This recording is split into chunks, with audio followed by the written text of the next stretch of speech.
Hi అండి అందరికి, నేను మీ హారిక జైపాల్. ఈ రోజు ఆల్రెడీ చెప్పాను కదా మన గూగుల్ యాడ్సెన్స్ నుంచి పిన్ వచ్చిందని. నేను బ్యాంక్ వెళ్ళి షిఫ్ట్ కోడ్ కనుక్కొని వచ్చానమాట. సో ఇప్పుడు అది మన మొబైల్లోనే మనమే ఎలా ఎంటర్ చేసుకోవాలో వితౌట్ మిస్టేక్స్ నేను మీకు క్లియర్ గా చూపిస్తాను. So let's go to the video. First మన గూగుల్ యాడ్సెన్స్ అకౌంట్ని ఓపెన్ చేశాక పైన 3 లైన్స్ ఉంటాయి కదా, దాంట్లో పేమెంట్స్లో వెరిఫికేషన్ చెక్ అని ఉంటుంది. సో దాన్ని క్లిక్ చేసినా వస్తుంది, లేదంటే మనకు అందులో గూగుల్ యాడ్సెన్స్లో ఆల్రెడీ నోటిఫికేషన్ వచ్చి ఉంటుంది, దాన్ని క్లిక్ చేయాలి. Action required your payments are hold అని ఉంటుంది. సో కిందికి స్క్రోల్ చేస్తే ఆల్రెడీ మన ఐడెంటిటీ వెరిఫికేషన్ అయిపోయింది. సో కంప్లీటెడ్ అని చూపిస్తుంది గ్రీన్ కలర్లో. ఇక్కడ ఇంత అడ్రస్ వెరిఫికేషన్ నీడ్ అటెన్షన్ అని చూపిస్తుంది. సో మనం ఇప్పుడు ఆల్రెడీ మనకు యాడ్సెన్స్ నుంచి వచ్చిన పిన్, 6 డిజిట్ పిన్ అనేది ఇక్కడ మనం ఎంటర్ చేయాల్సి ఉంటుంది. సో నాకైతే వచ్చింది, నేను మే ముందే ఓపెన్ చేస్తున్నాను. ఇది 4 సైడ్స్ టైర్ చేయమని చెప్పారు. సో నేను 3 టైర్ చేసి ఎంటర్ చేస్తున్నాను. అయితే ఇందులో డైరెక్ట్గా ఇన్స్ట్రక్షన్స్ ఇచ్చారు, ఎలా ఓపెన్ చేయాలి, ఏంటి, ఎందులోకి వెళ్ళి ఎంటర్ చేసుకోవచ్చు అని ప్రతిదీ క్లియర్గా ఇచ్చారు.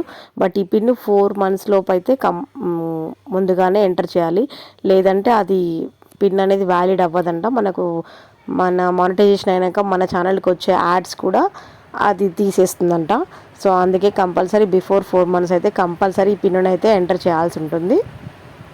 ఇక్కడ పిన్ అయిపోయిన తర్వాత మనం బ్యాంక్ డీటెయిల్స్ ఇవ్వాలి కదా, పేమెంట్స్ రావాలంటే ఇక్కడ యాడ్ పేమెంట్ మెథడ్ అని చూడండి. సేమ్ అదే మళ్ళీ పేమెంట్లోకి వెళ్ళి హోమ్లోకి వెళ్ళి పేమెంట్లోకి వెళ్ళాక పేమెంట్ ఇన్ఫర్మేషన్ ఉంటుంది. ఫస్ట్ బెనిఫిషరీ ఐడి ఉంటుంది, అవసరం లేదు, మనం అది ఎంటర్ చేయాల్సిన అవసరం లేదు. దాని తర్వాత మన బ్యాంక్ బుక్లో ఏదైతే నేమ్ ఉంటుందో బ్యాంక్ హోల్డర్ నేమ్ అని ఇస్తారు. మన బ్యాంక్లో ఎలా అయితే నేమ్ ఉంటుందో విత్ క్యాపిటల్ అయితే క్యాపిటల్, నార్మల్ అయితే నార్మల్ కంపల్సరీ ఎంటర్ చేయాలి.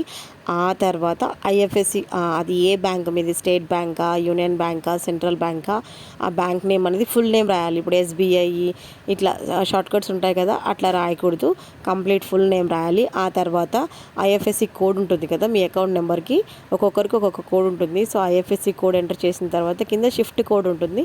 షిఫ్ట్ కోడ్ మీ బ్రాంచ్కి వెళ్ళి కనుక్కొని వచ్చి దాన్ని ఎంటర్ చేసుకోండి. ఇప్పుడు కొన్ని బ్రాంచ్లు కలిపి ఒక మెయిన్ బ్రాంచ్ ఉంటుంది, ఆ మెయిన్ బ్రాంచ్ కోడ్ అయితే ఇస్తారు. మీరు గూగుల్లో చూసి ఎంటర్ చేయకూడదు. సో మీరు మీ బ్రాంచ్కి వెళ్తే మీరు ఎక్కడైతే అకౌంట్ ఓపెన్ చేసుకుంటున్నారో, ఏ బ్యాంక్ అయితే మీరు యాడ్ చేయాలనుకుంటున్నారో మీరు వెళ్ళి కనుక్కుంటే వాళ్ళు క్లియర్గా చెప్తారు. జస్ట్ షిఫ్ట్ కోడ్ కావాలి అని అడగండి, వాళ్ళే ఇచ్చేస్తారనమాట. సో నేను కూడా వెళ్ళి బ్యాంక్ వెళ్ళి కనుక్కొని వచ్చిన తర్వాతనే డీటెయిల్స్ ఎంటర్ చేస్తున్నాను అనమాట. ఇన్ కేస్ మీరు ఒకవేళ రాంగ్ ఎంటర్ చేసినా అందులో ఎడిట్ ఆప్షన్ ఉంటుంది, మళ్ళీ మనం ఎడిట్ చేసుకోవచ్చు, నో ప్రాబ్లం. అయితే మొత్తం ఇలా అకౌంట్ నెంబర్ కూడా ఎంటర్ చేయాలి. అకౌంట్ నెంబర్ రీఎంటర్ చేయాల్సి ఉంటుంది డబల్ టైము. ఎంటర్ చేసిన తర్వాత కింద సెటప్ అని ఉంటుంది. సో దాన్ని క్లిక్ చేసి సేవ్ కొట్టాలన్నమాట. సేవ్ కొట్టేస్తే అయిపోతుంది, మన పేమెంట్ డీటెయిల్స్ అయితే యాడ్ అయిపోయినాయి. సో మనం ఎప్పుడైతే $100 కంప్లీట్ అవుతాయో అప్పుడు మనం పెట్టిన ఈ అకౌంట్కి అమౌంట్ ట్రాన్స్ఫర్ అవుతుంది. చూసారా, క్లియర్గా అయితే మన లాస్ట్ డిజిట్స్ అయితే చూపిస్తుంది అనమాట. ఏమైనా చేంజెస్ ఉంటే కూడా ఎడిట్ చేసుకోవచ్చు, నో ప్రాబ్లం. ఓకేనా, మీకైతే ఈ వీడియో అర్థమైంది అనుకుంటే మర్చిపోకుండా ఒక లైక్ చేయండి. Thank you.